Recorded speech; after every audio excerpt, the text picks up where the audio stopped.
This is question 13, test 7, section 7, page 788. So I think that you could contest this answer choice because I think that the question is slightly flawed. So if you agree, it would be really helpful if you could add a comment in the comment section, or if you disagree with me and think that this is not a flawed problem, that would be helpful to know also. Maybe I'm just misinterpreting it. Okay. So it says Kyle's lock combination consists of three two-digit numbers. The combination satisfies the three conditions below. One number is odd, one number is a multiple of 5, one number is the day of the month of Kyle's birthday. If each number satisfies exactly one of the conditions, which of the following could be the combination to the lock? Okay, so each number satisfies exactly one of the conditions. So this means that no number can satisfy more than one of the conditions. So this is the basis of eliminating a lot of the answer choices. Okay, so you can get rid of any answer choices that are, for example, both odd and a multiple of 5. So we know that the multiples of 5 will end in 0 or 5. If it ends in a 5, then that number is both odd and a multiple of 5 simultaneously. And that is not possible because each number satisfies only one of the conditions. Okay. So therefore we can get rid of B because it contains 25. 25 is odd and a multiple of 5.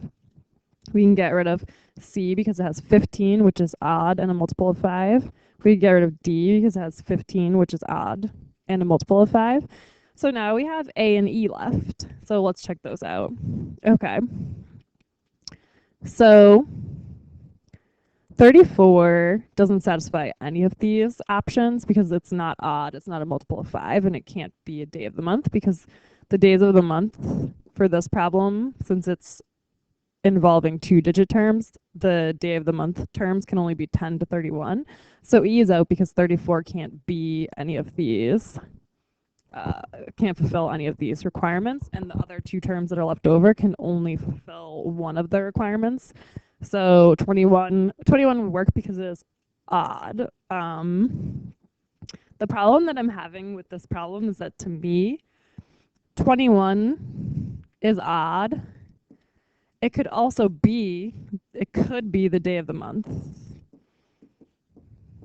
So 21 fulfills both requirements.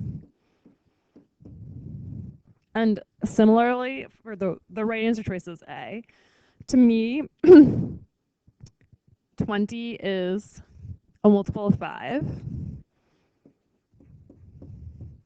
But it could also be the day of the month. In this case, if we label each of these terms 14, 20, and 13 with the condition that they satisfy, 13 would satisfy the condition of a term being odd. 20 would satisfy the condition of having a multiple of 5. And then 14 would satisfy the requirement of being the day of the month of Kyle's birthday.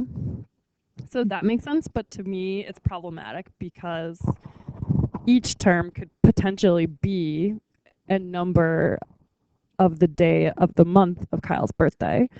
So I do understand why it's easier to eliminate B, C, D, and E. They have more problems with them because, 34 does not satisfy any of the requirements.